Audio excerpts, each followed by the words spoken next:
নমস্কার, সবাই কেমন আছেন? আশা করি ভালো আছেন। তো আমরাও খুব ভালো আছি। আপনাদের সকলের সুস্থতা কামনা করে আর একটি নতুন ব্লগে স্বাগত জানাই। তো আগের ব্লগে তোমাদেরকে দেখিয়েছিলাম বর্ধমান আমরা গিয়েছিলাম। তো আমার একটা পরীক্ষা দেওয়া ছিল, ওই জন্য পরীক্ষা দিয়ে আর হচ্ছে স্টেশনে এসেছিলাম। তখন ভাবলাম আমরা সবাই এত দূর যখন এসেছি তখন একবার কৃষ্ণকালী মায়ের মন্দির থেকে একবার ঘুরেই আসা যাক। কিন্তু জানো তো আমরা বাড়ি থেকেই ভেবে এসেছিলাম যদি বর্ধমান যাওয়া হয় তাহলে অবশ্যই হচ্ছে আমরা কৃষ্ণকালী মায়ের মন্দিরে। কিন্তু সত্যি কথা বলতে আমি পরীক্ষা দিয়ে স্টেশনকে এসেছি। স্টেশনকে আসার পরে এবার আমি বুনু আর তোমাদের দাদাভাই সবাই মিলে ভাবছি তো আজকে তো চান করা হয়নি, আর যদি কৃষ্ণকালী মায়ের মন্দিরে যাই কিছু যদি অমঙ্গল ঘটে আর সেরকম তো পুজো দেওয়া হবে না।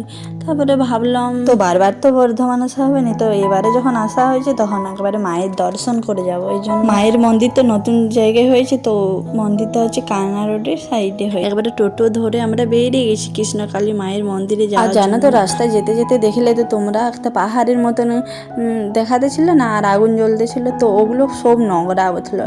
এত নোংরা দেখতে পেয়েছো, পাহাড় হয়ে গেছে। প্রায় আমরা অর্ধেক তো চলে এসেছি, আর বেশি দূর নয় মায়ের মন্দির। তো আমরা এই প্রথমবার হচ্ছে মায়ের মন্দিরকে আসছি। আমরা অনেক মনে আশা নিয়ে যাচ্ছি এবার মা কোথাও তো পূরণ করে তো মায়ের উপরে। তো অবশেষে আমরা কৃষ্ণকালী মায়ের মন্দিরে পৌঁছালাম। এই যে দেখতে পাচ্ছ রাস্তার সাইডে পুরো টোটো দাঁড়ানো আছে, দাঁড় করানো আছে। আর এই পাশে যে একটা কাকু বসে আছে না, ওই কাকুটা হচ্ছে আরামবাগ থেকে এসেছে। আরামবাগ থেকে মোবাইলে দেখে ভিডিও দেখে বলছে এসেছে। তো আর আমরা নেমে গেছি টোটো থেকে, দেখতে পাচ্ছ। আর ওই পাশে সব গাড়ি স্ট্যান্ড করা আছে, এমনি ভাড়া গাড়ি নিয়ে যারা এসেছে।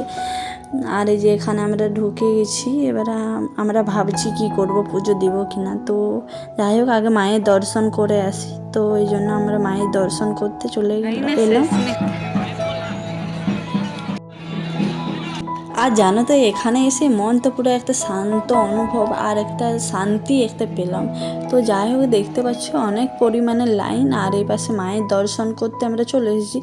আর তোমাদেরকে দর্শন করাতে পারলাম না, কারণ ক্যামেরাতে কোয়ালিটি সেরকম নেই না, আর ভিতরে অন্ধকার ছিল, ওই জন্য তোমাদেরকে দেখাতে পারলাম না, পরে দেখাবো। তো এই যে দেখতে পাচ্ছ একটা কৃষ্ণকালী মা একটা ভালো কথা বললো। তো বলছে মনে যদি ভক্তি থাকে না, তুমি যদি মন থেকে দেখো তাহলে সব কিছুই পাওয়া যাবে। তো আমরা এই জন্য ভাবলাম পুজো তো সেরকম নয়, মানে ডালি নিয়ে তোমাকে ঢুকতে হবে, আর হচ্ছে মায়ের একটা ত্রিশূল আছে, ত্রিশূলটা মাথায় করে ছোঁয়াবে, আর ওইটাই হচ্ছে পুজো। তো আমরা এই জন্য লাইনে দাঁড়িয়েছি মায়ের দর্শন পাওয়ার জন্য। তো এই জন্য হচ্ছে লাইনে দাঁড়িয়ে গেছি। লাইন দেখছো কত, তিন পা ঘুরতে হচ্ছে ভিতরে, আর ওই পাশে একটা বড় লাইন।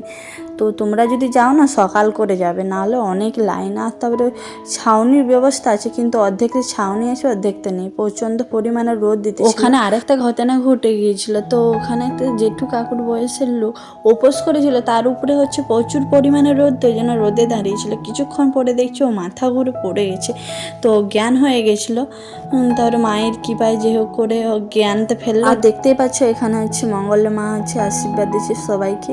তো পুজো বলতে ওইটাই, ত্রিশূল দিয়ে তোমাকে মাথায় ছোঁয়াবে। ওখানে তোমার ওই টাইমের মধ্যে তোমাকে যে জনটা হচ্ছে তোমার মনস্কামনা বলবে, ওটা বলতে হবে, তারপরে তুমি প্রণাম করে বেরিয়ে যাবে। আর এই পাশে আমরা বেরিয়ে গেছি, তিলক নেওয়া হয়ে গেছি, তিলক নিয়ে আর এই পাশে এসেছি। তো এই পাশে দুপাশে তোমার দোকান আছে, ফটো আছে, তারপর ঠাকুর যদি তুমি পুজো দেবো বলো পুজোর জিনিসপত্র আছে। এই পাশে সব কিছুর ব্যবস্থা আছে, জল বিক্রি হচ্ছে সব কিছুই। তো আর ওই পাশে হোটেল আছে। আমরা এই যে বেরিয়ে গেছি, যেখানে কৃষ্ণকালী মায়ের আর হচ্ছে মঙ্গলা মায়ের ছবি। আমরা রাস্তার দিকে উঠে গেছি। তো আমরা ভাবলাম স্টেশনে ওখানে খাবো না এখানে, তো তারপরে ভাবলাম এখানে খেয়ে নিই, কারণ হচ্ছে নিরামিষ খাবার, তো এই জন্য খাও বলে হোটেলের পাশে চলে। মন্দিরকে আসার আগে অনেকটা শরীরটা খারাপ লাগতেছিল, কারণ রাত জাগা ঠিকঠাক ঘুম হয়নি, এই জন্য হতে পারে। তো যখন কৃষ্ণকালী মায়ের মন্দিরে ঢুকলাম তখন সত্যি শরীরটাও যেমন ঠিকঠাক হয়ে গেল আর মনটাও ভালো হয়ে গেল। সত্যি আলাদা একটা, এখানে একটা আলাদা মানে শান্তি আছে। কত করে প্লেট? 50। কি কি আছে সবজি? নিরামিষ আছে, ভাত ডাল সয়াবিন, পয়সাদের ঘন্ট। 3 জায়গায় দিবে তো। আমরা এই পাশে খেতে বসে গেছি। তো আমার ভিডিওগুলো তোমাদের যদি একটুও যদি ভালো লেগে থাকে অবশ্যই একটা লাইক করে দেবে, আর আমার পাশে থাকবে সাবস্ক্রাইব করে। আর ওই পাশে হচ্ছে মন্দিরটা, যে পাঁচিলটা দেখা যাচ্ছে না, ওই পাশে মন্দিরটা। আমাদের খাওয়া হয়ে গেছে, খাওয়ার পরে এবারে বাসে চেপে গিয়েছিলাম। বাসে যাওয়ার পরে একবারে স্টেশনের পাশে নেমেছিলাম, নেমে এবারে স্টেশনকে চলে এসেছি। মাঝখানে ভিডিও করা হয়নি কারণ অনেক বাসে ভিড় ছিল। তো আর এখানেও দেখছো প্রচণ্ড পরিমাণে ভিড়, কারণ দুপুরে এতে লাস্ট মানে লোকাল ছিল, এই জন্য বসে দিয়েছি, দেখতে পাচ্ছ।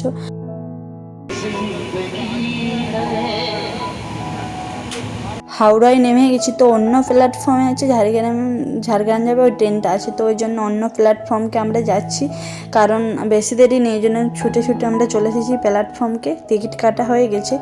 আর এই পাশে দেখছো প্রচণ্ড পরিমাণের ভিড়।